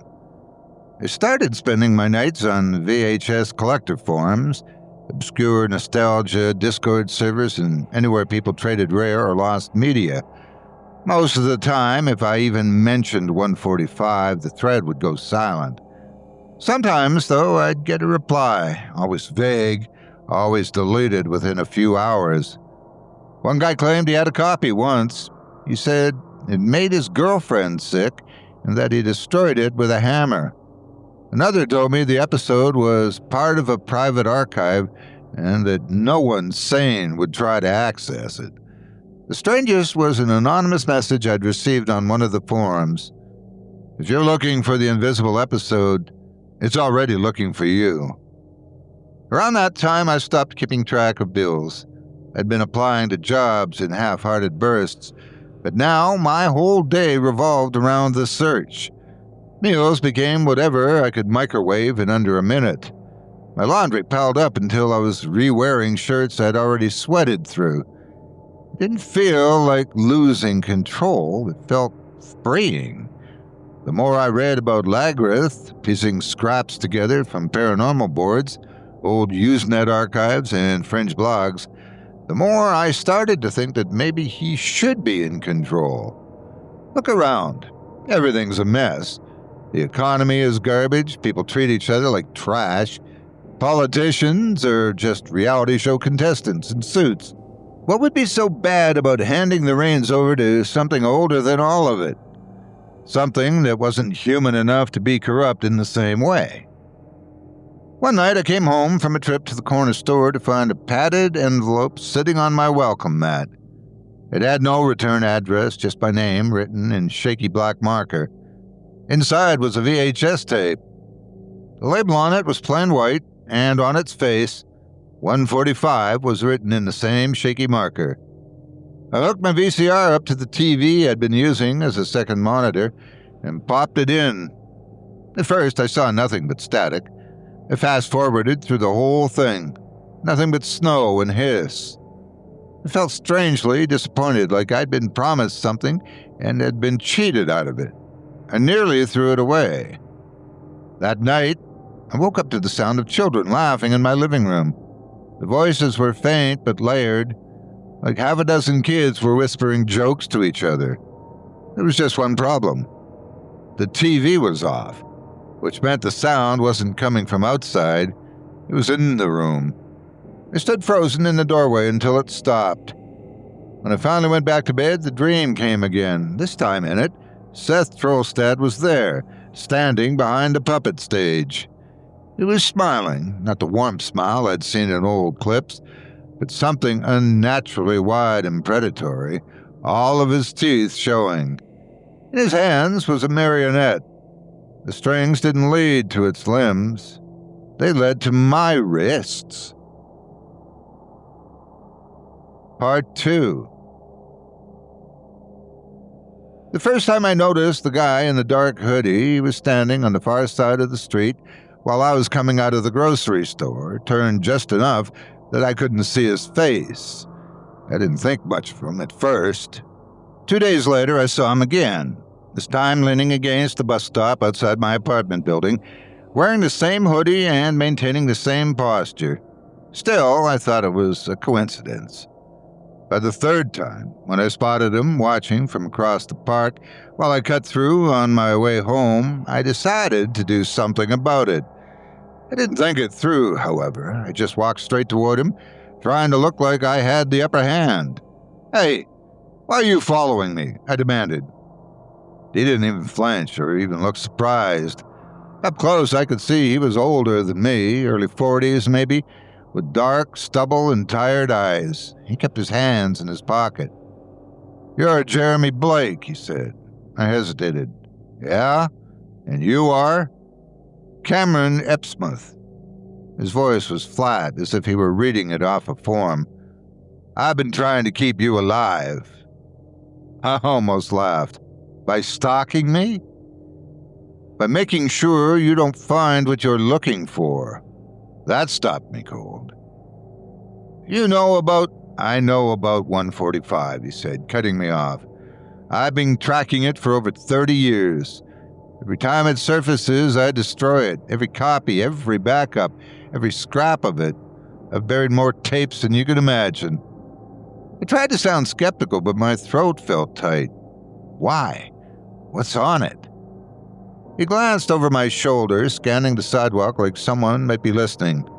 "It's not what's on it, it's what it does. Trollstad made it to feed Lagrith. The ritual's baked into the visuals, into the sound. Watching it's like putting your signature on a contract you didn't read." I swallowed. "And you think it's looking for me?" "I don't think," he said. "I know. It's been manipulating you for months, probably longer.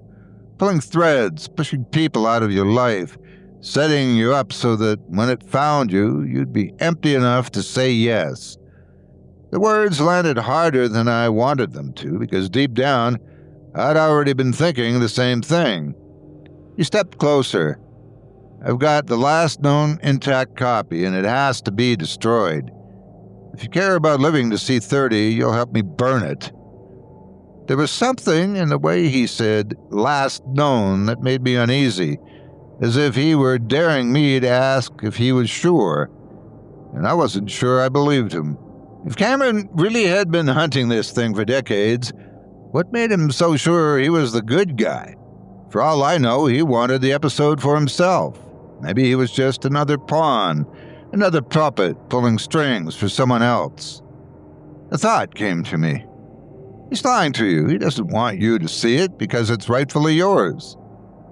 I didn't say anything, just nodded like I was considering his offer. Cameron studied me for a long time, then turned and walked away without another word. I watched him go, hands in his hoodie pockets, until he vanished around the corner. And all I could think was that if he really had the last copy, I needed to know where he was keeping it. I followed Cameron for 3 days before I figured out where he was staying. It wasn't hard. He wasn't the kind of guy who blended in. The motel was one of those roadside ones with peeling paint, a flickering vacancy sign, and rooms that still smelled like cigarettes from the 1980s. His car, a faded green Taurus, was always parked at the far end of the lot. I waited until early evening when I saw him leave on foot, hood up, moving fast like he had somewhere to be. The door to his room wasn't exactly a challenge. I'd seen enough YouTube tutorials to know how to pop the latch with a plastic card. It clicked open on the first try. Inside, the air was stale, heavy with dust and the scent of something metallic. The curtains were drawn, light bleeding through in thin orange lines from the setting sun. I went straight to the bed, which was covered with bags, clothes, and notebooks, all tossed around like Cameron had never fully unpacked. In the corner, there was a battered metal case with a combination lock. It wasn't even locked. Inside, wrapped in an old towel, was an unmarked VHS tape. The shell was scratched and worn, but I could feel my pulse jump just holding it. Underneath the tape were stacks of Polaroids. Some showed the Sunny Time station set, but not the cheerful version from my memories. These were dimly lit, the props water-stained, the actors standing too still, staring at something out of frame. Then there were the other photos. Photos of bodies. They'd been left where they'd fallen. Different ages, different places. Some looked decades old with faded colors, and in almost every shot, Cameron was there, in the background. Sometimes he was looking at the camera. Other times he was looking away. I didn't know what to make of it. Part of me thought they had to be fake. Staged props, possibly. But part of me wondered if these were the copies he'd been destroying. Not the tapes, but the people who'd seen them. I didn't hear the door open. "What the hell are you doing?" His voice was low, but sharp enough to freeze me. I turned. Cameron stood in the doorway, hood down, his eyes locked on the tape in my hands. "You shouldn't have come here," he said. I tried to think of something to say, but my brain was stuck between excuses and lies. "Put it back," he said, stepping inside and shutting the door behind him. It was then the whisper came again, not from him or from anywhere I could point to. "He'll take it from you. He'll keep it. It's yours." Cameron took another step toward me. "You don't know what you're holding. If you play it..." "I'm not giving it back," I said, my voice louder than I expected. For a moment, he just stared at me as if he were deciding what to do. Then he moved fast, crossing the space between us in moments, reaching for the tape. I swung without thinking, my hand closing around the motel's heavy brass lamp. The base connected with the side of his head with a dull, wet crack. He staggered, one knee hitting the carpet, and I hit him again, and again. By the time I stopped, my arms ached and my breathing was ragged, and before me, Cameron lay still, his eyes half open, blood pooling under his head. The tape was still in my other hand, my fingers pressed so tightly against the plastic, I could feel the edges cutting into my skin. I should have felt horror or shock, anything. Instead, I felt relieved, like I had just done something I'd been waiting to do my entire life. I didn't remember leaving the motel. One moment I was standing over Cameron's body, and the next I was unlocking my apartment door with the tape still in my hand. I didn't even put it down at first. Just walked inside, sat on the couch, still holding it like it might dissolve if I let it go. It sat on my coffee table for hours. I kept telling myself I was just thinking, that I needed to weigh the risks, but the truth was, I was arguing with myself. Half of me wanted to smash it, to be done with all of this before it could pull me any further in. The other half wanted to know. Because if this truly was the last copy, then this was my one chance to see what Seth Tralstad had made.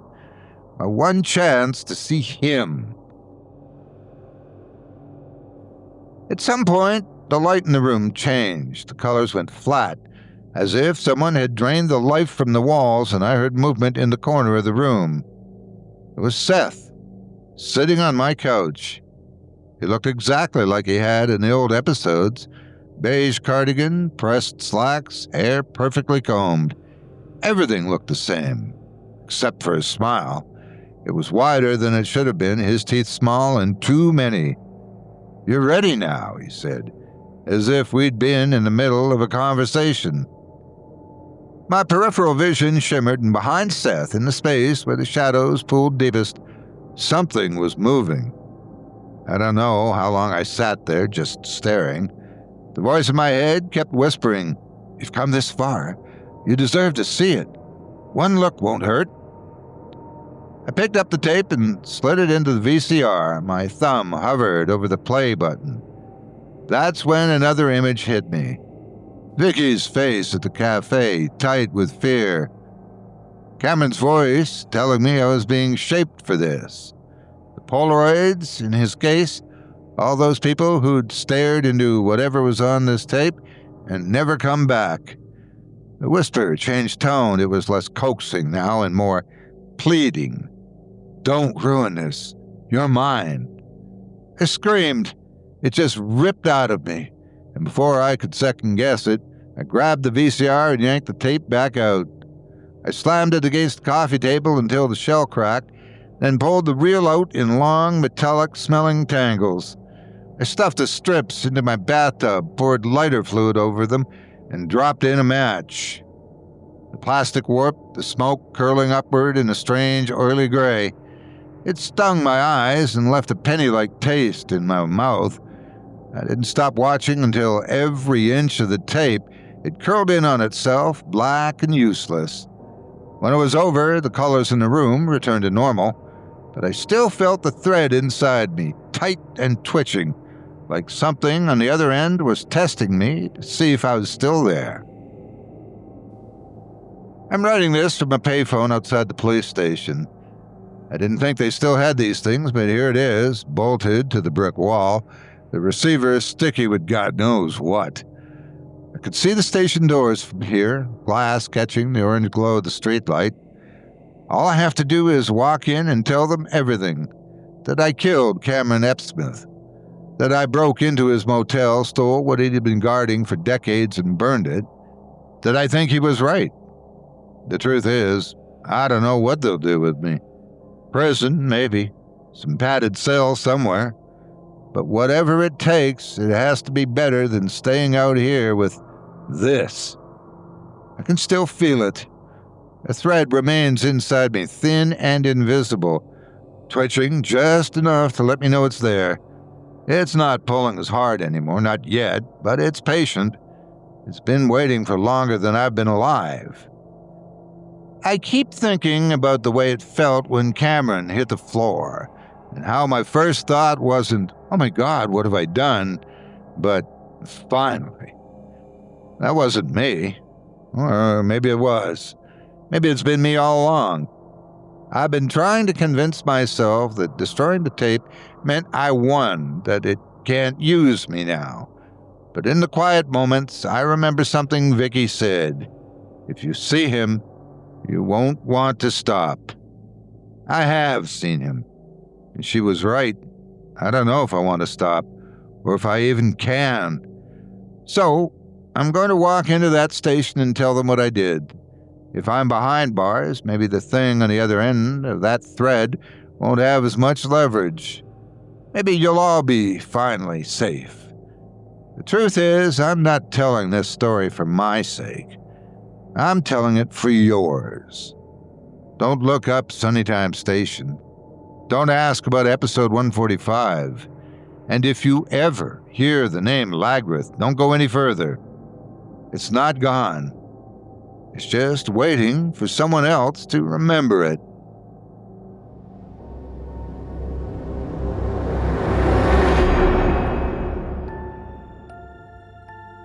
That was Invisible, episode 145 by Felix McCann, performed by Otis Jiry. I knew lost episodes could be bad, but that one puts cursed VHS tape in a whole new league. Indeed. Makes you think twice before searching for childhood nostalgia online. Some things should stay lost. Especially the ones that look back at you when the credits roll. If you enjoyed tonight's journey through leaked footage, sub-levels that shouldn't exist, lost broadcasts, hunting shadows, and obedient machines, you're in luck. There's more waiting for you in the patrons area. Extended ad-free episodes featuring bonus tales and exclusive horrors you won't hear anywhere else. It's just $7.99 a month, or save big with a yearly plan, and it gives you full access to every story, every scream, without a single commercial break. You'll be supporting indie horror and making sure the doors to the dark stay open. To join, just head to simplyscarypodcast.com and click the Patrons tab, or go straight to chillingtalesfordarknights.com to become a member. Come closer to the stories, if you dare. From all of us here at Chilling Entertainment, thank you for your support. If tonight's episode proved anything, it's that some places aren't just creepy, they're hungry. A farmhouse basement where a circle of children sing to something with too many names. A hospital's hidden level where sleepers feed a chorus in the dark. A puppet stage that opens doors better left shut. A quiet neighborhood where a second shadow keeps step. An office where your buddy decides lunch and everything else. Tonight was a reminder that some thresholds are meant to remain untouched, and some memories stay buried for a reason. But horror doesn't wait for permission. It seeps through every crack, beneath floors, beneath walls, and through the screens we leave glowing at night. If you haven't already, be sure to subscribe to our parent channel, Chilling Tales for Dark Nights on YouTube, and ring that notification bell so you never miss a new nightmare. And we also want to hear from you. Follow us on Twitter, Facebook, and Instagram, and tell us which story stuck with you tonight, or which one you were too afraid to finish alone. And let's not forget to thank the extraordinary authors who led us into tonight's forbidden places. E.J. Fenlow, Laurel Veitch, Felix McCann, Craig Groshek, and Seth Paul. Without their imaginations, we'd still be safe. But safe's boring. So the next time someone dares you to open a sealed door, chase a vanished broadcast, wander after midnight, or accept help from a friendly app, remember, some places weren't just abandoned, they were evacuated. Sleep well, listeners. If you can.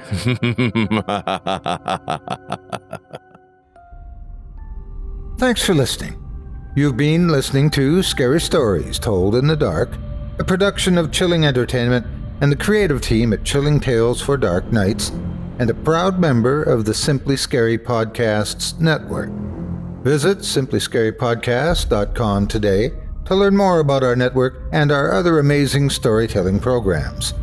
Tonight's program was hosted, and its featured stories performed by yours truly, Otis Jiry.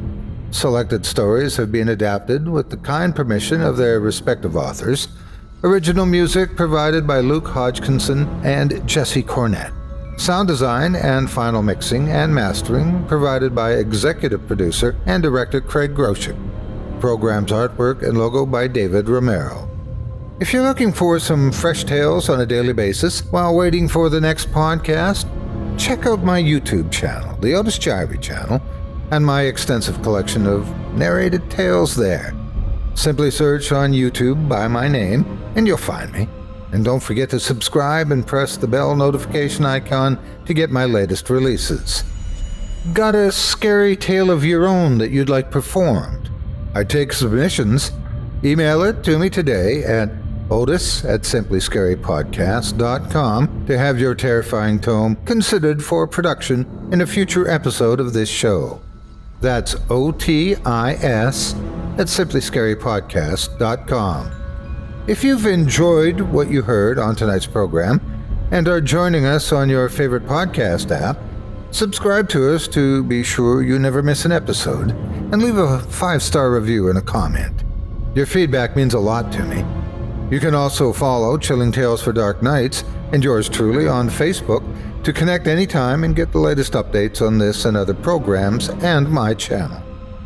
If you're listening on the Chilling Tales for Dark Nights YouTube channel, do us a favor and hit the subscribe button and the bell notification icon for ctfdn as well to get more spooky tales from me and the crew and another episode of this program each and every Wednesday. And don't forget to hit that thumbs up button to tell us how we're doing and leave a kind word or a request.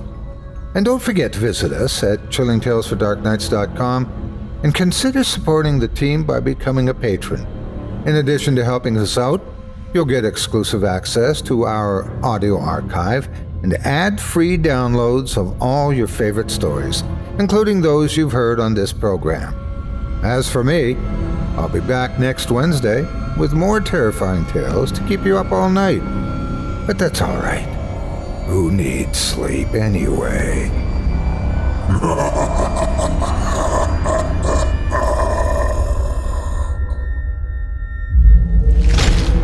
Chilling Tales for Dark Nights.